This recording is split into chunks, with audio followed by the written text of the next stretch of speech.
श्रीमाननीय अशोक भाऊ चिर्चीकर नागपूर यांचे स्वागत रवी भाऊ चौधरी करतील अशी त्यांना विनंती करतो।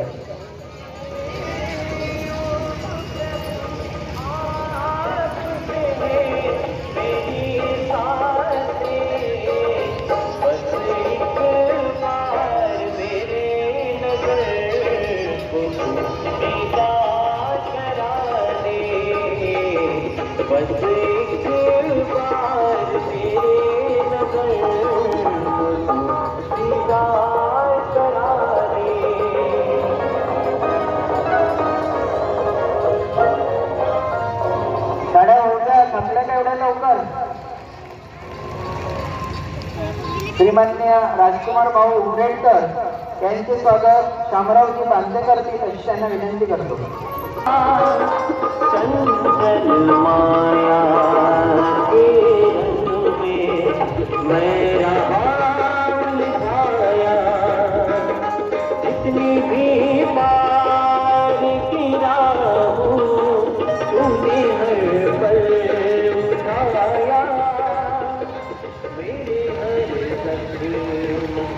श्रीमाननीय मारुती भाऊ कोटरे यांचे स्वागत विष्णूजी फुरसुंगे करतील अशी त्यांना विनंती करतो।